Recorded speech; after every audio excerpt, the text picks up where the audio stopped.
Que a graça e a paz da parte de Deus nosso Pai e da parte do Senhor Jesus Cristo seja com todos vós.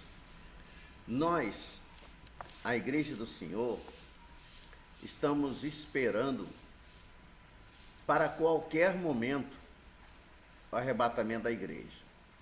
Muitos se atrevem a marcar datas, dias e até horas. Nós temos sido aconselhados pela palavra de Deus que não devemos fazer tais coisas, mas muitos fazem, e o pior, uma grande quantidade de gente, uma quantidade imensurável, acaba acreditando e esperando para este ou para aquele dia.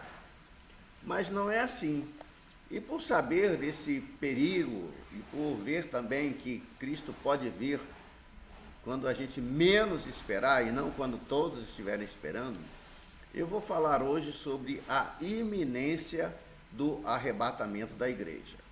Vou começar aqui, inclusive pedindo a você, se você puder, acompanhar na Bíblia, lendo aqui 3 textos que já estão separados aqui em minha mão, para que você possa acompanhar. E nós vamos, aos poucos, falando, né? Lendo juntos, né? Se possível. E também quero lembrar vocês que quando o apóstolo Paulo, ele ensinava, isso a gente pode encontrar isso documentado em Atos capítulo 17, ele ensinava na cidade de Bereia, os cristãos bereanos, eles iam conferir, ou melhor, os bereanos, falando assim, iriam conferir, eles, com a palavra de Deus, com as escrituras sagradas, para ver se Paulo não estava falando dele mesmo, ou se Paulo estava falando de acordo com a verdade. A palavra de Deus é a verdade, e você sabe disso, não é mesmo?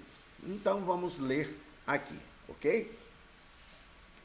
Primeira aos Tessalonicenses, capítulo 1, versos 9 e 10, está escrito assim: deixando os ídolos, vos convertestes a Deus, para servirdes o Deus vivo e verdadeiro, e para aguardardes dos céus o seu Filho, a quem ele ressuscitou dentre os mortos, Jesus, que nos livra da ira vindoura. Lembre-se bem, da ira vindoura. Ele não nos deixa passar pela ira e vem nos livrar na ira. Ele nos livra da ira que vem. Isso é o que está escrito aí. Em Hebreus 9, 28, está escrito também: aparecerá segunda vez, sem pecado, aos que o aguardam para a salvação. Lembrando que sempre que Cristo jamais pecou e seria impossível ele pecar hoje. E Lucas, Evangelho de Nosso Senhor Jesus Cristo, segundo escreveu São Lucas, capítulo 12, versos 35 a 40, está escrito assim: cingidos estejam os vossos corpos e acesas as vossas candeias, sede vós semelhantes a homens que esperam pelo seu Senhor, para que, veja aí logo na frente, quando vier e bater a porta, logo lhe abram. Ficai também vós apercebidos, porque a hora em que não cuidais, o Filho do Homem virá. Então, por exemplo, se alguém marca a vinda do Senhor Jesus para 23 de setembro, e está todo mundo esperando para 23 de setembro, como marcaram para o ano 2000, aí a Bíblia diz que na hora em que não cuidais, é que ele virá. Então, se está todo mundo cuidando, todo mundo achando que é aquela data, pode ter certeza que é exatamente naquela data que ele não virá. Ao ler a primeira epístola de Paulo aos Tessalonicenses, nós podemos notar que ele estava bastante animado com o crescimento espiritual daqueles novos cristãos e com a transformação que havia ocorrido na vida de cada um deles. Aquela antiga cidade grega ocupava uma posição estratégica na encruzilhada das rotas comerciais que convergiam na Península Balcânica. Os viajantes passavam, não é, pela cidade de Tessalônica, com certeza, indo em todas as direções. E relatórios estavam sendo enviados por toda parte exatamente sobre a fé daqueles antigos pagãos que haviam deixado os ídolos para servir ao Deus vivo e verdadeiro. Deixado os ídolos, não é bonito isso? Deixado os ídolos para servir ao Deus vivo, ou servir o Deus vivo, fica melhor, e verdadeiro. Algo mais também estava sendo relatado, estava sendo falado, espalhado a seu respeito. A informação havia alcançado, meus amados irmãos, os ouvidos do apóstolo Paulo e o agradara imensamente. É lógico que isso é motivo de muita alegria, muita satisfação, quando a gente sabe que a vida de alguém foi transformada pelo Evangelho de Cristo e tirado aquelas pessoas da servidão aos ídolos, mudos, mortos, que têm olhos e não veem, têm ouvidos e não ouvem, têm boca e não falam, têm pés e não andam, para servir o Deus vivo. Isso é motivo realmente de muita alegria. Os crentes de Tessalônica, apesar de bem novos na fé, não haviam somente alcançado tal patamar, não haviam somente começado a adorar o Deus verdadeiro, mas eles estavam também aguardando dos céus o seu Filho, Jesus. O coração de Paulo, acredito eu, só faltou explodir de alegria, porque ele havia, obviamente, ensinado essa verdade a eles, e era igualmente evidente que ele a considerava de grande importância. Eu creio que todo verdadeiro cristão considera esse ensino de uma importância muito relevante para a nossa fé. Ele certamente, quem? Paulo, nós estamos falando de Paulo, não os havia aconselhado que Cristo não viria pelos próximos 2000 anos e que por isso eles não deveriam se importar com seu retorno. Ele também não disse aos Tessalonicenses que Cristo não viria até que o anticristo aparecesse primeiro ou até o fim da grande tribulação. E Paulo não ensinou isso, de jeito nenhum. Ele deve tê-los ensinado que Cristo poderia vir a qualquer momento, ou eles não estariam esperando por Cristo. Se eles estavam esperando por Cristo, é sinal de que Paulo ensinou que a qualquer momento Cristo viria. Porque se eu disser para você, olha, daqui a 10 anos eu vou te visitar, você não vai ficar me esperando esse ano, nem o ano que vem. Mas eles, os tessalonicenses, estavam esperando Cristo a qualquer momento. E Paulo, então, elogia os crentes de Tessalônica por esperar pela vinda de Cristo. E ele reafirma que essa deveria ser a atitude de todo seguidor do Senhor Jesus. Todo seguidor. Isso eu posso falar que é uma marca característica de um verdadeiro cristão. Quando ele deixa os ídolos para adorar a Deus, ele espera a volta de Cristo a qualquer momento.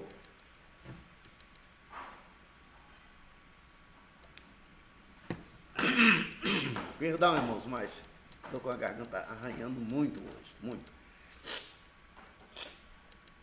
Seria a atitude de todo verdadeiro cristão esperar a Cristo. Não vou editar, porque pigarriei, eu acho que você já está até acostumado comigo, né? Realmente estou num lugar onde tem bastante, onde venta muito, e a minha rinite alérgica fica atacada, porque o vento sempre acaba trazendo poeira, né? E isso acontece, e eu peço a vocês que não levem isso em consideração, que eu não gosto de editar os vídeos, porque se cortar aqui e cortar ali, fica uma coisa que falsa, e se há falhas, deixa as falhas aí, porque estou gravando da minha própria casa, à vontade, tranquilo, e sem que haja problemas, não é? Você também, às vezes, deve passar por isso, não é verdade? Agora, para encorajar essa expectativa e reforçar o que ele havia lhes ensinado anteriormente, Paulo apresenta, logo no capítulo 4 dessa mesma epístola, a primeira epístola, não é? Provavelmente foi a primeira que ele escreveu, a gente pode dizer assim, a descrição mais clara do arrebatamento que temos em toda a Escritura. Quando ele diz assim, para aguardardes do céu o seu filho, nós podemos ver que esses dizeres têm um som de uma expectativa. É muito mais específico que a crença geral em seu retorno, que está expressa nos credos, nos diversos ensinamentos que a gente encontra por aí. A Bíblia, ela realmente é a verdade, ela não falha, e nós podemos e devemos sempre acreditar na Bíblia. Qualquer divergência entre o que a Bíblia diz e o que qualquer outra pessoa venha dizer, fique com a Bíblia. Sejam ditos falados, não é? Ou escritos. Sempre fique com a Bíblia. Sempre. Vai bem além da aceitação da doutrina de que Cristo voltará algum dia no futuro distante. É muito mais do que isso. Os crentes tessalonicenses estavam esperando que Jesus voltasse naquele tempo, no tempo deles. No tempo deles. Pode ter certeza disso. Obviamente, Paulo lhes ensinou que Cristo poderia vir a qualquer momento, ou ensinou a aguardar o Filho, não é? Para qualquer instante, para daqui a um minuto, daqui a um segundo, para qualquer momento. Por quê? Se ele não tivesse ensinado isso, estar esperando Cristo não faria nenhum sentido. Não vai você ao aeroporto em julho para esperar alguém que vai chegar em dezembro. De jeito nenhum. Não é? Alguém escreve para você, olha, eu vou chegar, vou te fazer uma visita em janeiro de 2018, e você vai hoje para o aeroporto. Não tem cabimento. Não tem cabimento você ir para lá. Aguardar a Jesus não teria sido a atitude dos tessalonicenses se tivessem sido ensinados por Paulo que haveria qualquer sinal ou qualquer evento que precedesse a sua vinda de Jesus, a vinda de Jesus para arrebatar a igreja. Uma pessoa que creia que Cristo não pode vir até os 6 primeiros selos serem abertos, ou até que o anticristo apareça, ou até o término da grande tribulação, ou até que venha o milênio, qualquer pessoa que acreditar nisso não estará esperando Cristo agora. Vai esperar que primeiro o anticristo apareça, vai esperar que primeiro ocorra a 70ª semana de Daniel, vai esperar que venha a batalha do Armagedon, e aí só depois é que ele vai aguardar a Cristo. Então, por que esperar Cristo a qualquer momento, se primeiro o anticristo tem que vir? Por quê? Será que nós estamos falando da mesma coisa? Será? A crença num arrebatamento pós qualquer coisa eliminaria a intensa expectativa pela qual Paulo elogiou aos Tessalonicenses. A linguagem das Escrituras, meu amado, aguardando, procurando, vigiando por Cristo, é uma linguagem que clama iminência. Cristo pode vir a qualquer momento. A qualquer momento. Isso é iminência. Quando menos se esperar. Então, sem essa, corta essa e fica marcando data. Claramente, os crentes que Paulo elogia em Tessalônica não acreditavam num arrebatamento pós-tribulação, nem pós qualquer coisa. Eles não estariam vigiando e esperando o retorno de Cristo se tivessem sido ensinados né, que havia pelo menos 7 anos entre eles e esse evento tão esperado. A linguagem do apóstolo Paulo, uma linguagem que ele usa para mostrar conclusivamente que os crentes primitivos esperavam o arrebatamento como o próximo evento na tabela cronológica das profecias, é uma linguagem clara. Clara. Paulo não dá a entender que eles deveriam esperar Cristo para depois de 2000 anos. De jeito nenhum. Eles não acreditavam que estariam na terra sofrendo as provas e tribulações da 70ª semana de Daniel. Não, de jeito nenhum. Não faria, na verdade, nenhum sentido esperar e vigiar por Cristo agora, se ele não viesse até que Israel estivesse cercado pelos exércitos do mundo inteiro e o Armagedon estivesse para ocorrer. Não importa quando fosse. Se eu tenho que esperar vir o Armagedon para eu ser arrebatado, eu não vou me preocupar com o arrebatamento agora. Eu não vou ficar esperando Cristo voltar agora, de jeito nenhum. Se o anticristo tem que vir primeiro, ou se algum evento deve acontecer antes do arrebatamento, então ninguém deveria vigiar ou esperar por Cristo, mas devia esperar pelo tal acontecimento. Não vou esperar por Cristo, eu vou esperar pelo anticristo. Por quê pelo anticristo? Porque Cristo só vem depois que o anticristo vier. Entendeu? Entendeu? Se o anticristo deve vir primeiro, então seria estupidez vigiar por Cristo até que o anticristo fosse revelado. É uma coisa simples, conclusiva.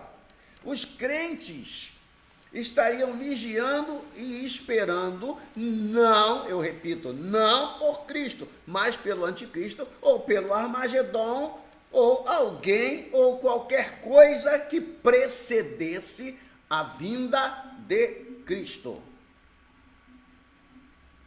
A vinda de Cristo. Quem está esperando por sinais não está esperando por Cristo. Quem está esperando por Cristo não está esperando por sinais, que sinais aconteçam. Por quê? Porque Cristo pode vir a qualquer momento. Anuncia-se aí que vem o pior furacão de todos os tempos. Aí alguém, e esse furacão indica que Jesus vem. Não, ora, o furacão pode pode sobrevir a nós daqui a 10 minutos se Cristo voltar antes desses 10 minutos. Quem disse que eu tenho que aguardar primeiro pelo furacão? Ou pela tsunami? Ou por qualquer outra coisa? Significativamente, amados, não há registro no Novo Testamento de ninguém vigiando e esperando pelo anticristo. Também não há registro de ninguém ensinando isso. Não há. Cristo nos exortou, os seus, a esperar por seu retorno, não pelo aparecimento do anticristo e nem por algum evento anterior necessário. Espero que você esteja me entendendo.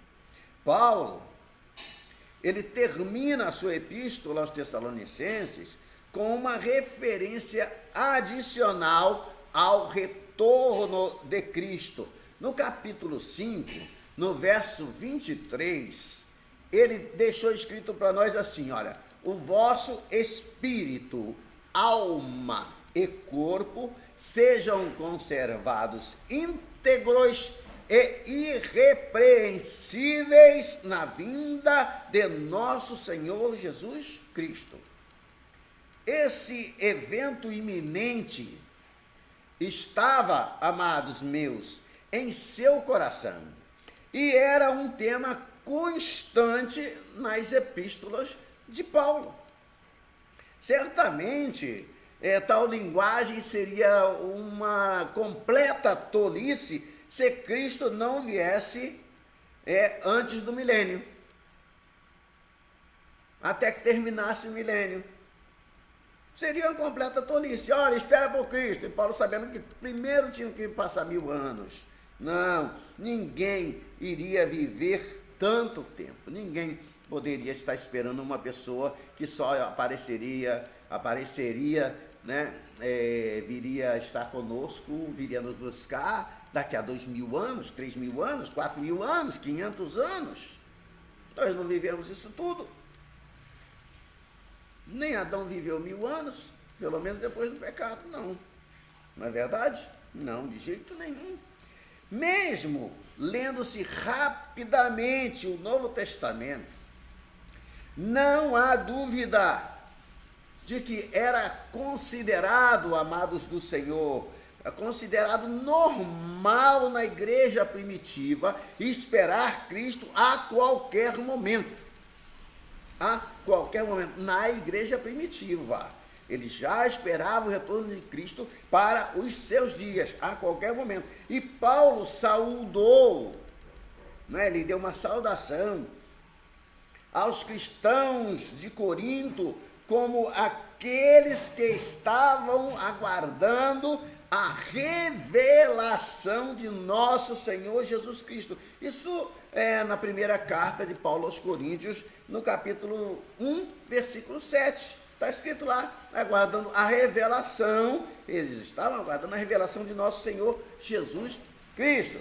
E essa linguagem, novamente, exige iminência, não é eminência, não confunda. Eminência é uma coisa e iminência é outra. Exige iminência, uma coisa que pode acontecer a qualquer momento. Ele, o apóstolo, estimulou Timóteo a guardar o mandato imaculado, irrepreensível, até a manifestação de nosso Senhor Jesus Cristo. Leia primeiro aos Timóteos, olha, estou ficando doido aqui. Primeira carta de Paulo a Timóteo, no capítulo 6, no versículo 14. Mesmo não exigindo iminência, a linguagem inclui isso como uma possibilidade e certamente implica que o arrebatamento poderia ocorrer durante a vida de Timóteo. Dá uma olhadinha. Mas é necessário que a gente veja a expectativa do arrebatamento que o próprio Paulo tinha e encorajava aos outros crentes, aos outros cristãos, aos irmãos. Indicações, irmãos, de tal expectativa são encontradas em outros lugares nas epístolas de Paulo. Por exemplo, ele começa sua epístola para todos os santos em Cristo Jesus que vivem em Filipos, com uma expressão, ele começa essa carta com uma expressão de confiança que aquele que começou a boa obra, neles iria completá-la até o dia de Cristo Jesus, isto é, até o dia de sua vinda. Capítulo 1 da carta de Paulo aos Filipenses, o versículo 6. Dê uma olhadinha lá, dá uma conferida. Essa afirmação, ela faz o quê? Ela vem refletir a expectativa de Paulo desses crentes estarem vivos quando Cristo voltasse. Paulo não disse, irmãos, completá-la até que morram, ou completar a obra até que, ou enquanto vocês forem vivos, até que vocês tenham retirado de vocês o fôlego de vida. Mas não, ele falou completá-la até o dia de Cristo Jesus. Ora, se eles iam morrer logo, como é que eles iam poder completar, ter em si completa a boa obra que o Senhor começou na vida deles até o dia de Cristo Jesus, se eles não pudessem receber Jesus a qualquer momento? Não é? Estou me referindo à volta de Cristo, ao arrebatamento, se o arrebatamento não pudesse ocorrer a qualquer instante da vida deles. Não é?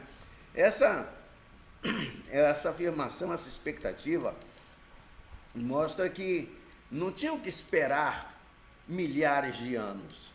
Era a expectativa deles, era a esperança de Paulo e deles também, que os santos da cidade de Filipos, e juntamente com Paulo, porque ele se inclui, estavam definitivamente esperando o retorno de Cristo a qualquer momento, é novamente evidente em um versículo que eu já citei outras vezes também. Pois, é o versículo: a nossa pátria está nos céus, de onde aguardamos o Salvador, o Senhor Jesus Cristo. Capítulo 3, verso 20, onde aguardamos. Paulo também estava aguardando. Ele não disse aguardai vós, ele disse aguardamos.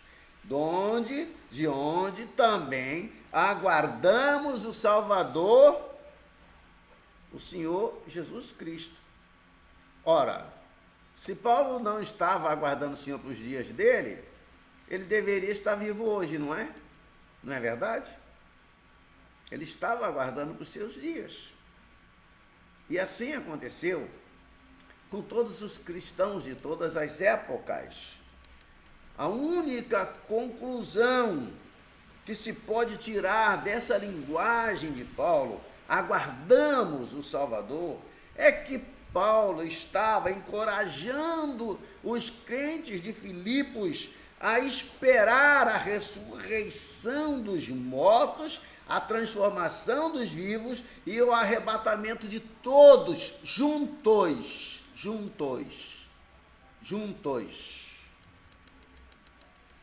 para serem levados ao céu a qualquer momento. Do contrário, seria insensato ficar vigiando por Cristo quando ele não poderia vir até que alguma coisa acontecesse primeiro.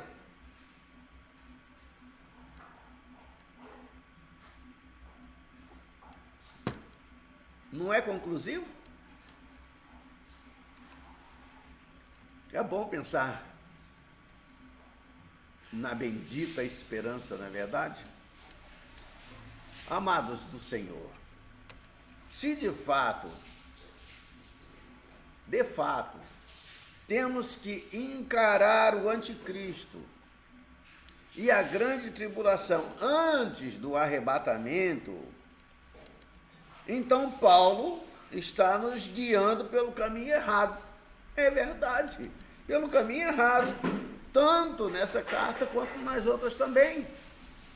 Não há nenhuma palavra de aviso sobre as terríveis provações da grande tribulação, nenhum encorajamento para sermos fortes, apesar disso significar morte por não receber a marca da besta. Porque Paulo devia estar encorajando a gente. Não, olha, quem não receber a marca da besta deve ser forte. Espere, não perca a fé porque vocês vão morrer por causa disso. Ele não dá nenhum encorajamento a esse respeito, porque ele sabia que os cristãos não iam receber a marca da besta.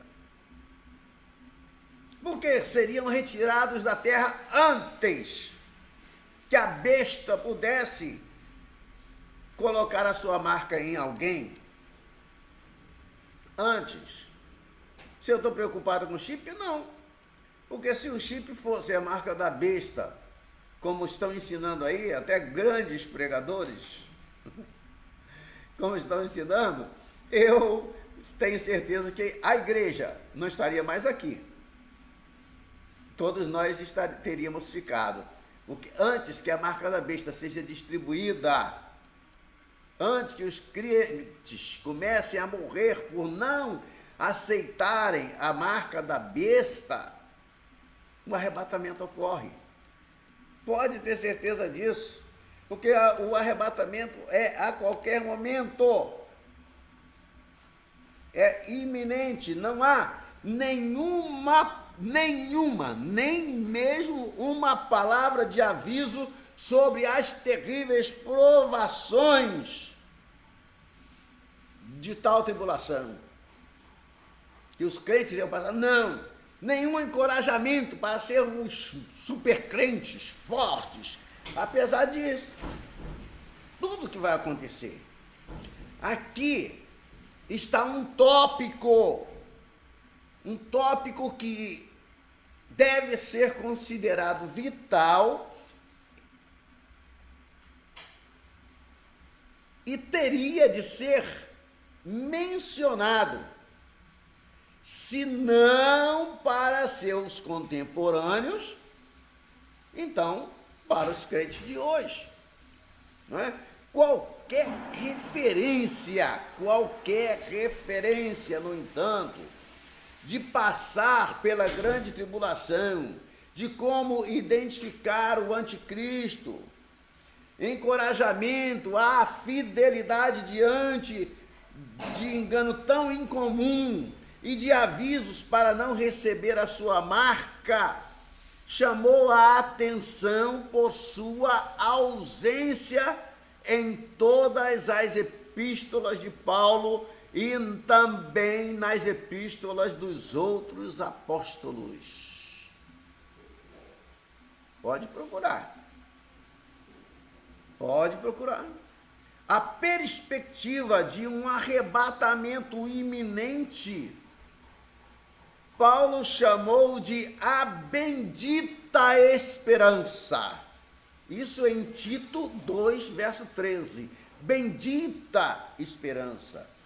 E eu digo para você uma coisa: dificilmente seria uma bendita esperança saber que para experimentá-la seria preciso primeiro sofrer a grande tribulação com a sua devastação do planeta pela guerra, pela fome e desastres naturais. Dificilmente, muito dificilmente, deixa-me enfatizar, muito dificilmente seria uma bendita esperança se não pudesse ocorrer antes da maioria dos crentes, se não todos, terem sido capturados e sacrificados por recusarem-se a receber a marca do anticristo e adorá-lo como Deus. Dificilmente, amados, seria uma bendita esperança saber que Deus daria ao anticristo o poder de matar a grande maioria dos crentes. Apocalipse 13:7, né? Faz referência sobre isso aí. Ora, pelo menos 3 anos e meio antes do arrebatamento. Oxe, como é que a pessoa não para pensar? Eu às vezes fico pasmado como os cristãos se deixam enganar pelos falsos ensinadores, pelos falsos profetas de hoje, pelas falsas evidências, porque estão esperando evidências e não a Cristo. Estão olhando para sinais e não para Cristo. Sobre o arrebatamento não tem, irmãos. Tem sobre a vinda de Cristo, é diferente. Arrebatamento é uma coisa e a volta de Cristo é outra coisa. Eu já ensinei em vídeos anteriores. Dificilmente, muito dificilmente, seria uma bendita esperança saber que quando o arrebatamento ocorresse durante o Armagedon, pouquíssimos crentes, ou talvez nenhum, sobreviveria para que Cristo pudesse levá-lo ao seu encontro, quando viesse resgatar Israel. Quando ele vier resgatar Israel, é a segunda vinda. É a última etapa da sua segunda vinda. E quando ele vem livrar a igreja da grande ira que se abaterá sobre a terra, chama-se arrebatamento. Não há sinais nenhum de que nós devemos olhar para alguma marca, alguma coisa antes do arrebatamento. Não. O que há é que nós devemos esperá-lo a qualquer momento. A qualquer momento. Pode ser já e pode não ser. Posso estar vivo e poderei não estar, como Paulo esperava, e ele morreu, está morto há quase 2000 anos, e Cristo ainda não veio arrebatar a sua igreja. A sua igreja, que pode ser a qualquer momento? Pode. Mas eu posso marcar a data? Eu posso dizer quando? Não tem base. Como é que eu vou dizer? A base que eu tenho é, olha, ele virá a qualquer momento. Na hora em que vocês não estiverem esperando, ele vem. Seria melhor chamar o arrebatamento de uma brincadeira de mau gosto do que de uma bendita esperança, se não fosse realmente uma bendita esperança. E digo de novo, você acha que é uma bendita esperança passar pelo sofrimento da grande tribulação? Você acha que é uma bendita esperança ter que recusar a marca da besta? Você acha que é uma bendita esperança poder olhar cara a cara o anticristo, seja ele quem for? Não. Paulo diz que o arrebatamento é uma bendita esperança para os crentes. Não é uma brincadeira de mau gosto. Vamos considerar logicamente o significado da linguagem, amados. Sim, uma esperança é algo que possivelmente acontece em tempo de dar algum benefício numa situação existente. Por exemplo, uma pessoa que se encontra morrendo nos destroços de um carro pode esperar um resgate a tempo de salvar a sua vida. É ou não é? Suponha, porém, que um profeta tenha falado para alguém. Olha só, suponha que um profeta, repito, tenha falado para alguém: você estará entre os 100 sobreviventes de um acidente de avião, mas os destroços estarão submersos em 20 metros de água salgada que vai se infiltrar vagarosamente. Nenhum socorro chegará para ninguém até que 98 pessoas tenham morrido de ferimentos e desidratação. A essas alturas, um time de resgate submarinos conseguirá salvar um dos que ainda estavam vivos. Aí eu pergunto para você: 100 sobreviveram, mas o avião afundou. E o profeta disse que não chegaria nenhum socorro antes que 98 daqueles sobreviventes morressem. Quem é que poderia ter essa bendita esperança de ser um dos dois que iria se salvar? Isso seria uma bendita esperança?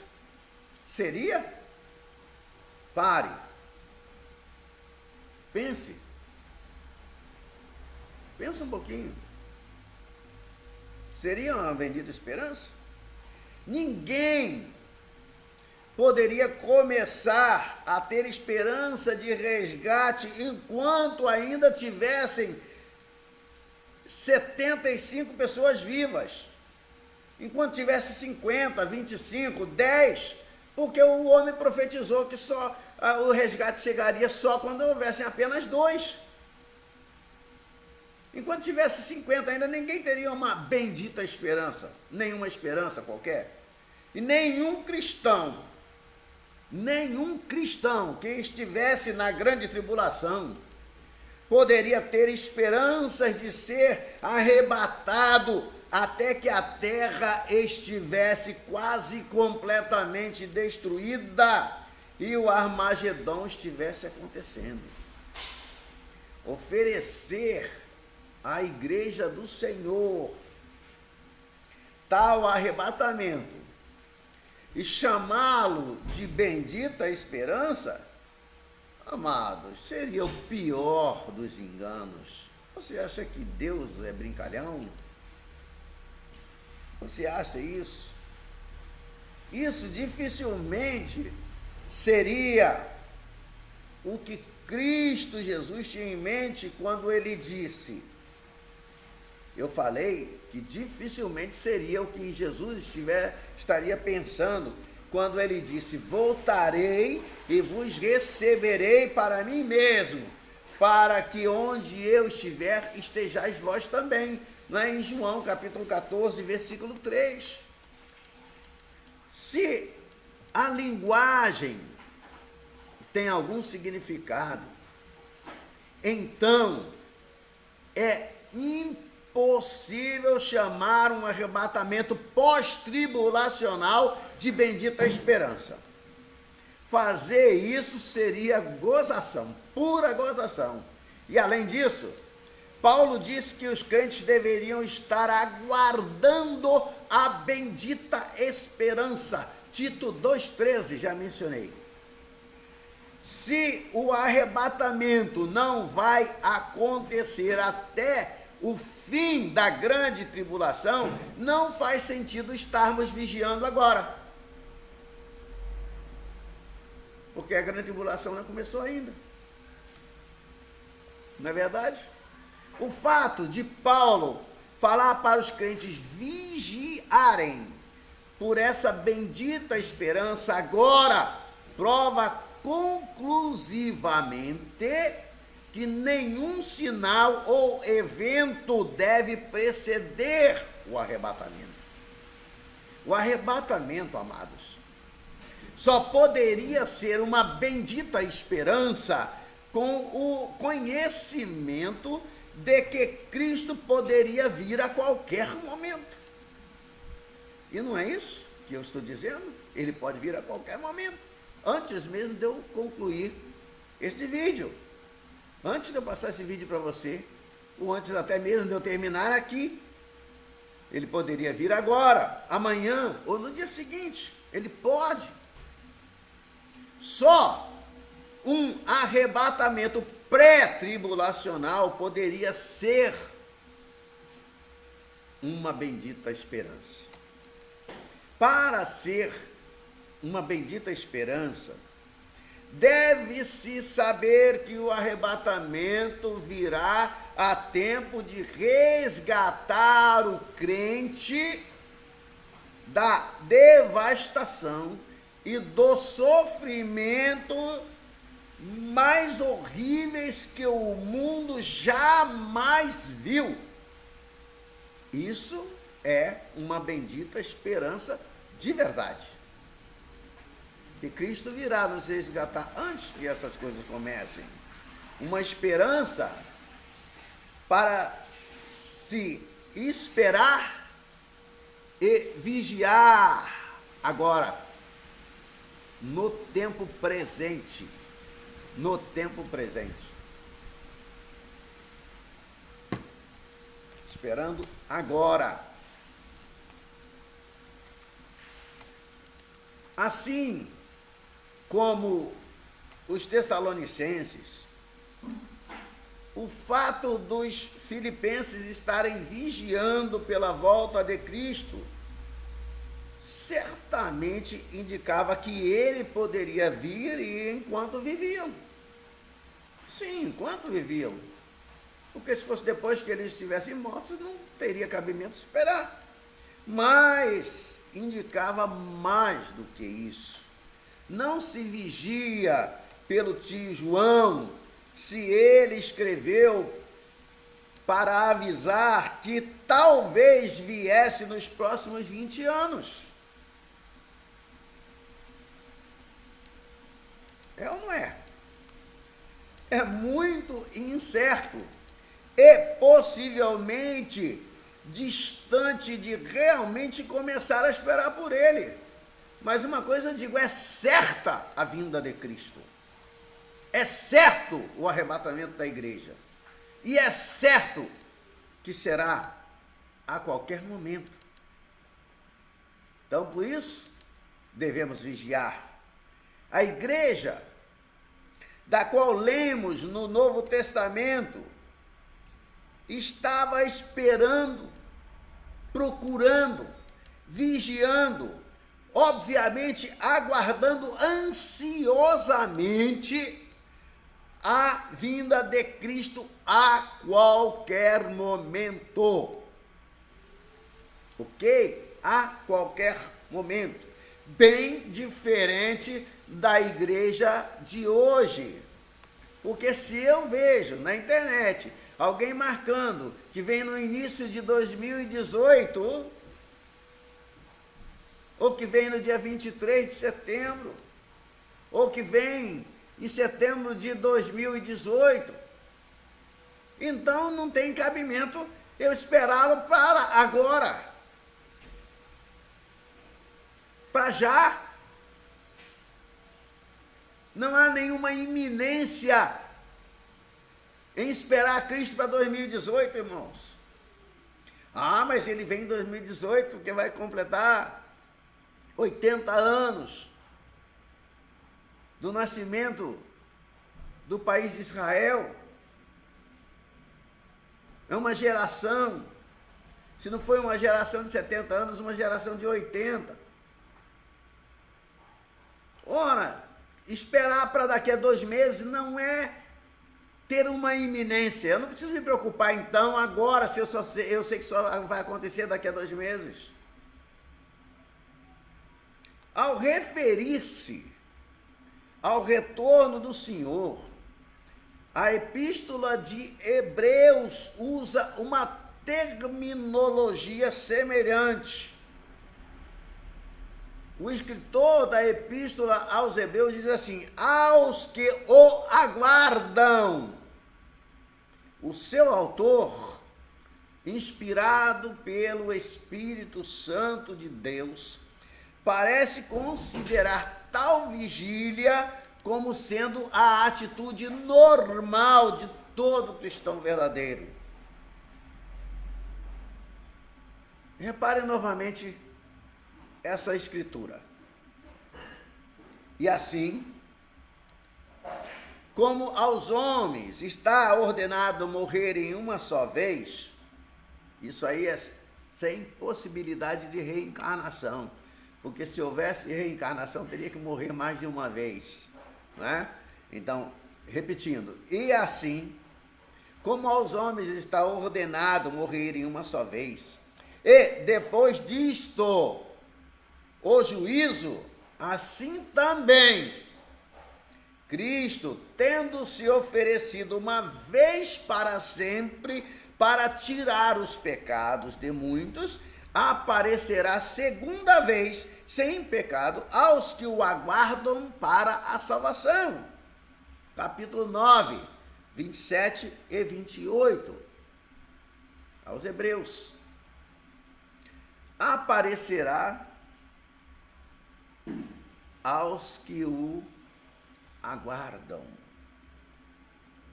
Isso significa que, se alguém não estiver olhando para o céu, ou, no mínimo, pensando sobre o retorno de Cristo, quando ele vier para levar a sua noiva, será deixado para trás? Significa aos que o aguardam,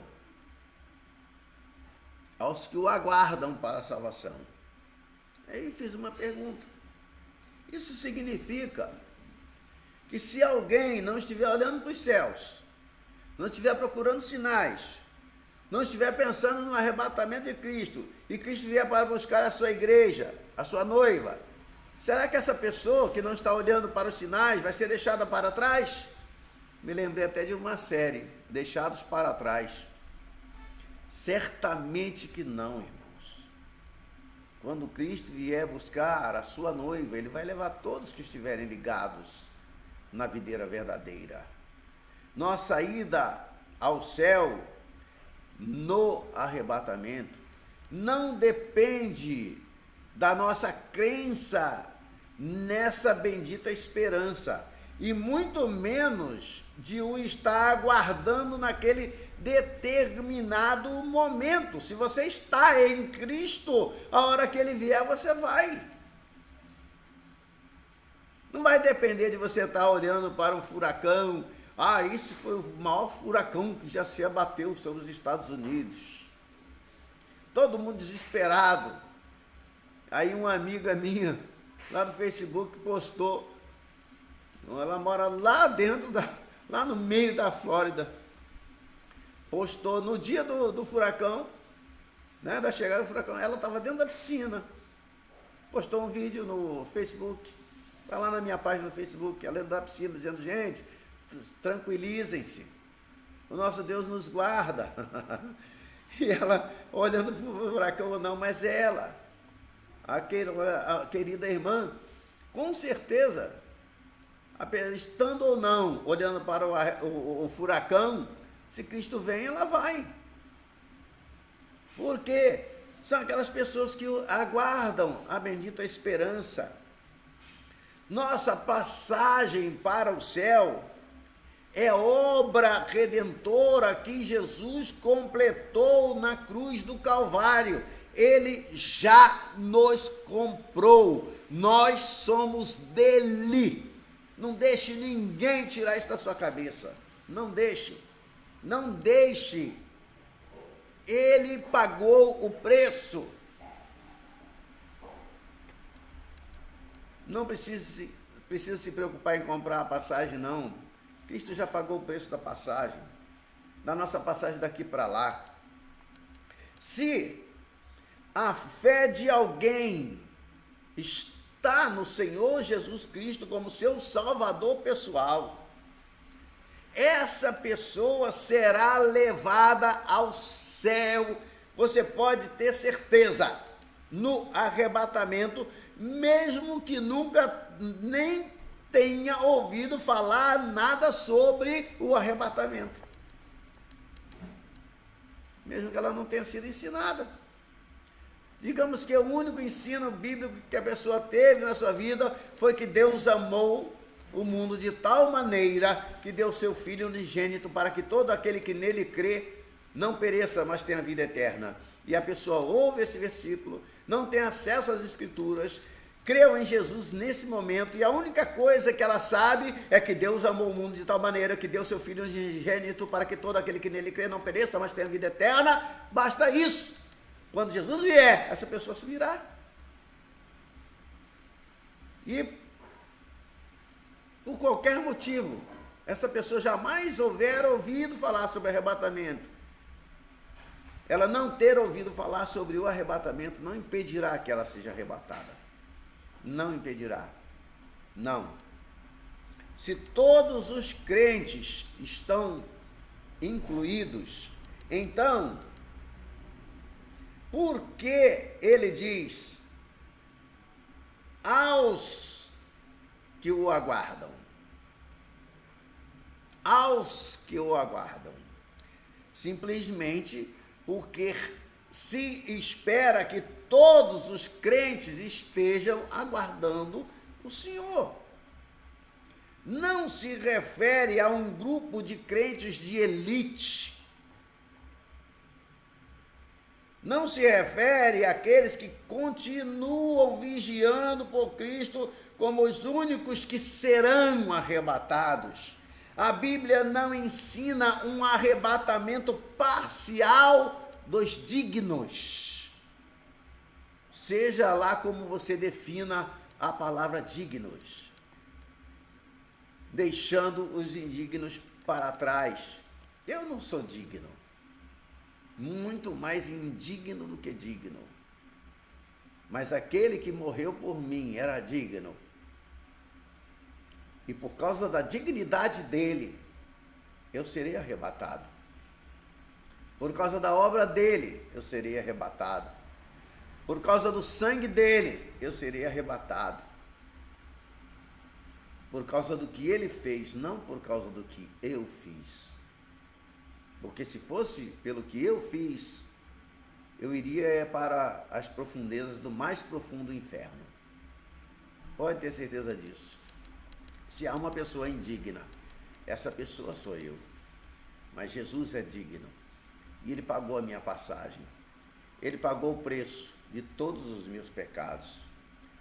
Para o autor da epístola aos Hebreus, que em minha própria opinião, você pode discordar, eu respeito a sua opinião e peço que respeite a minha, provavelmente era Paulo. Esperar por Cristo era claramente considerada uma atitude normal de todo cristão. Ele não exortou, eu disse que ele não exortou os seus leitores, o escritor da Epístola aos Hebreus, a manter essa expectativa. Ao contrário, ela é pressuposta. Então, aí ele diz, aparecerá a segunda vez aos que o aguardam. E isso é simplesmente outra maneira de dizer, aparecerá a todos os crentes. Agora perguntamos, isso não é redundante? Não, não é. Ele está falando do arrebatamento, e nessa hora, Cristo aparecerá somente para a sua noiva, enquanto a leva para o céu. Ele a atrai para se encontrar com ele nas nuvens do céu. É cada vez mais popular, mesmo entre os evangélicos atuais, zombar. Opa, o que você disse, pastor? Eu disse a palavra zombar. É cada vez mais popular, mesmo entre os crentes de hoje, eu acho que até principalmente entre os crentes de hoje, zombar da ideia de um arrebatamento secreto. De um arrebatamento que acontecerá, na verdade, a qualquer momento. Mas esse Esse é exatamente o ensino das Escrituras Sagradas e faz muito sentido.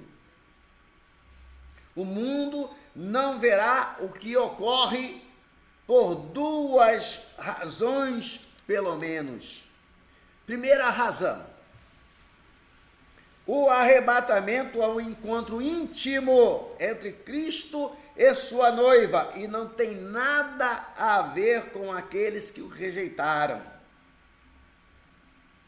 Por que então os que o rejeitaram teriam permissão de testemunhá-lo? Por quê?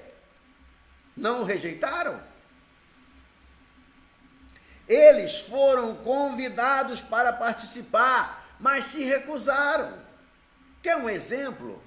Dá uma olhadinha no Evangelho segundo escreveu Lucas, no capítulo 14, dos versos 16 ao verso 24. Agora, segunda razão: se todo mundo testemunhasse o evento, o mistério seria removido. É ou não é? E uma falsa explicação que ajuda o anticristo a subir ao poder, não seria possível. Não seria possível dar uma falsa explicação se todos testemunhassem o arrebatamento. A falsa explicação vai ser dada exatamente porque a maioria não vai testemunhar. Não é a vontade de Deus que o mundo entenda a verdade sobre o que aconteceu. Desde o momento do arrebatamento, todos que recusaram o amor da verdade estão sob uma forte ilusão de Deus para acreditar nas mentiras do anticristo e de Satanás. A última coisa que eles acreditam, ou que Deus quer que acreditem, é que o arrebatamento aconteceu. É verdade. Vão dar tudo que é tipo de desculpa. Menos dizer que foi Jesus que voltou para buscar a sua igreja, como ele prometeu em João 14. A expectativa, amados, para já começamos a encerrar o nosso vídeo, que já tem 1 hora completa, mas vamos só um pouquinho para finalizar. A expectativa da igreja do Novo Testamento com relação ao retorno iminente de Cristo não foi atribuída somente aos ensinamentos dos apóstolos. Essa expectativa veio primeiramente das palavras do próprio Senhor Jesus Cristo. Ele ensinou repetidas vezes que sua vinda seria iminente.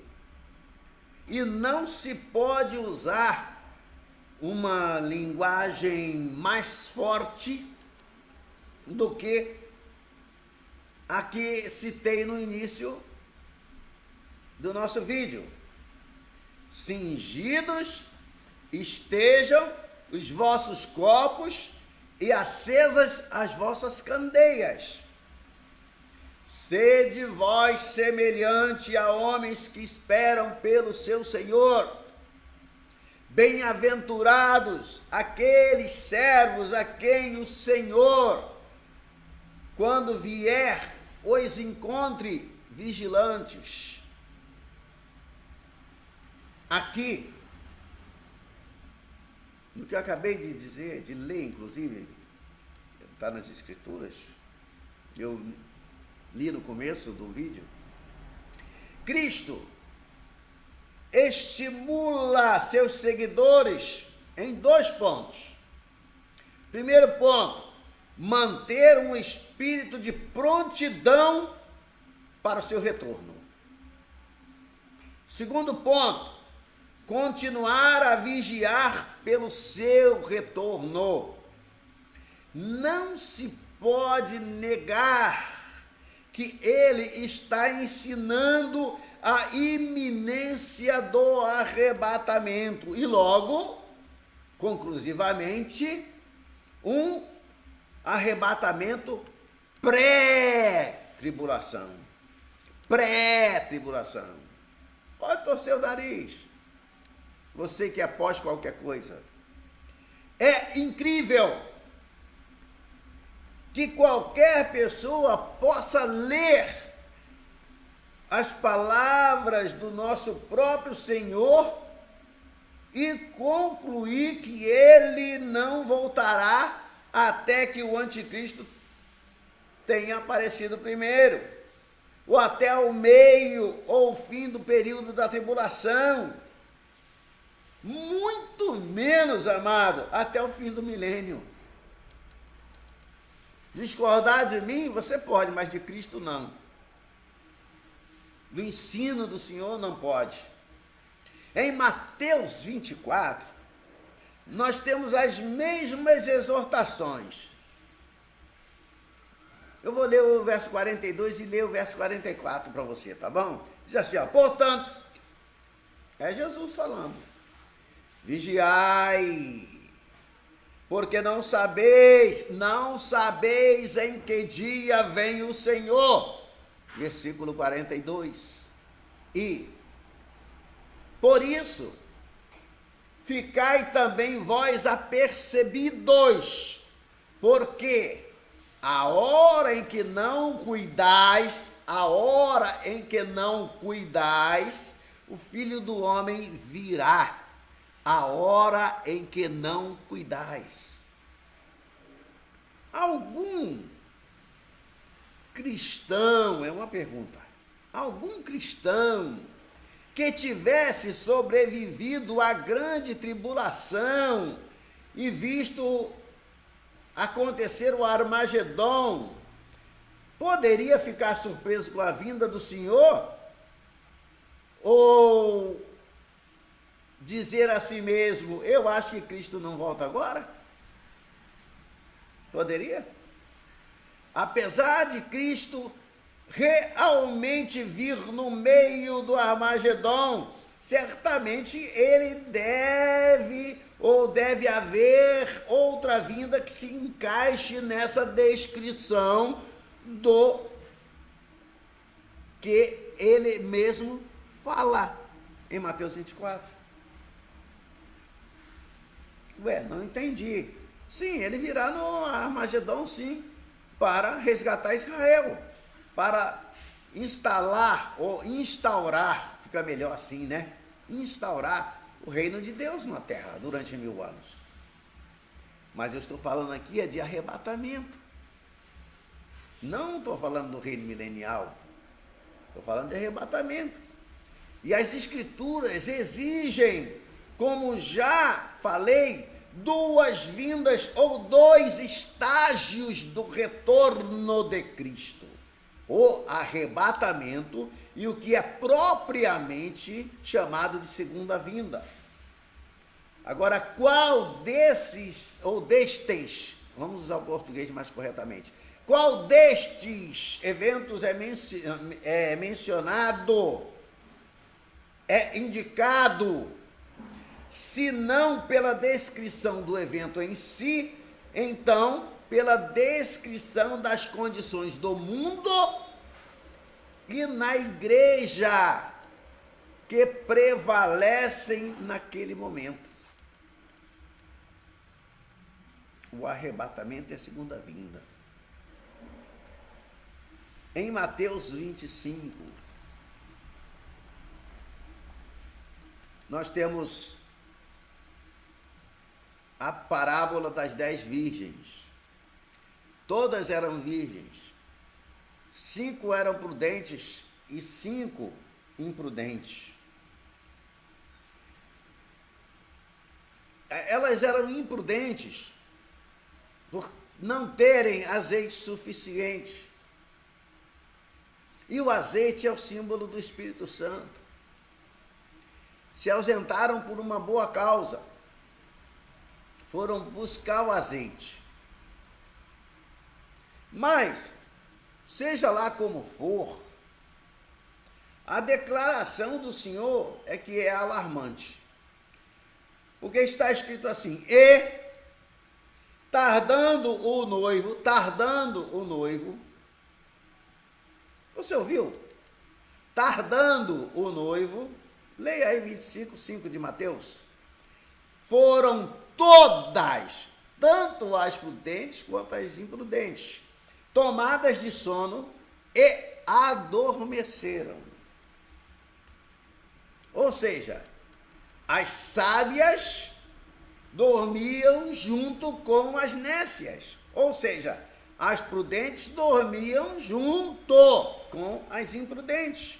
O noivo tardava e, por alguma razão, não parecia que ele estaria vindo nas próximas horas. Opa! O que a gente vem falando? Então, elas aproveitaram a oportunidade para pegar no sono. E foi exatamente nessa hora que o noivo veio. Exatamente na hora em que todas estavam dormindo. Aí agora, nós vemos porque o Senhor juntou a sua exortação para vigiarmos e estarmos prontos, com o aviso de que ele viria numa hora em que nós não o estaríamos esperando. Quando por alguma razão não parecesse que ele viria. E essa descrição, meus amados, simplesmente não se encaixa com o fim da grande tribulação. Se passássemos pela grande tribulação e víssemos a grande tribulação acabar, todos o estaríamos esperando. Todos. E quando pensamos assim, nós, outra vez, podemos ver que a vinda do Senhor para arrebatar a sua igreja é iminente. Podemos ver aí a iminência. Ele poderá vir a qualquer momento. Vigiai, estai prontos. Vamos vigiar, vamos estar prontos. Também temos a apresentação mais clara que se possa pedir de que ele não virá no fim da 70ª semana de Daniel, em meio ao Armagedon também, não.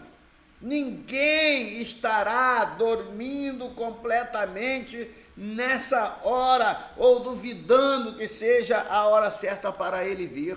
Não. De maneira alguma. De maneira alguma. E você deve vigiar. Deve vigiar. Há um número muito grande de pessoas que está olhando, esperando o ressoar da última trombeta. Nós já fizemos um vídeo sobre isso, explicando sobre que trombeta. E eu deixaria só uma pergunta.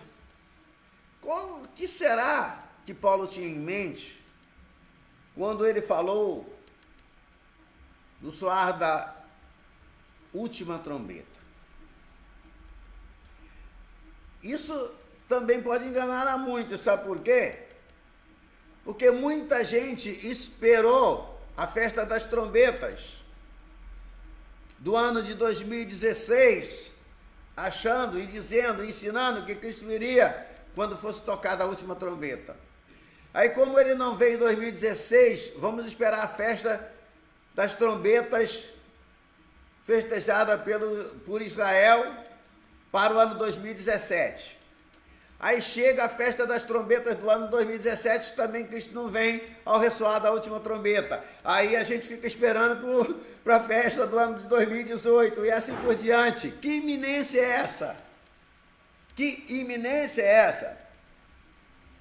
Eu, tendo aqui defendido a posição da iminência do arrebatamento, sabemos que Cristo pode voltar para levar a sua noiva a qualquer momento. Mas nós ainda não podemos deixar de fazer uma pergunta. Quero concluir com essa pergunta. Quem sabe no nosso próximo vídeo nós possamos falar sobre os fatores cronológicos. Mas a pergunta que eu quero deixar é a seguinte: quanto tempo nos resta? Quanto tempo nos resta? Falta um problema prático a ser resolvido primeiro. Apesar de não haver pré-condições ou sinais para o arrebatamento, há muitos sinais para a segunda vinda. Sabemos que pelo menos aí uns 10 anos, eu estou arredondando, uns 10 anos, porque é preciso que aconteça a 70ª semana de Daniel, 7 anos, e eu estou dando mais um pouquinho, tá vendo? Está percebendo isso? Sabemos que há um espaço como esse, aproximado, de uns 10 anos e meio, como muitos ensinam, de 7 anos, entre 7 anos e a 70ª semana de Daniel, estou dando um pouco mais. Esse tempo é o tempo que separa o arrebatamento da segunda vinda de Cristo. Então, há uma pergunta: há tempo para tudo que foi profetizado acontecer durante um período tão pequeno? Será que há tempo para isto? Se não houver, então a iminência será uma causa perdida no final das contas. E assim eu quero concluir o vídeo de hoje. Eu creio na iminência e creio que eu e você devamos vigiar e aguardar pela bendita esperança. Que o Senhor te abençoe, que você possa pegar esse vídeo e compartilhar com aqueles que você ama, principalmente com aqueles que você sabe que não estão mais aguardando a bendita esperança. Estão olhando para os sinais que têm sido prescritos pelos falsos mestres da internet e dos dias de hoje. Que Deus te abençoe, em nome de Jesus. Amém?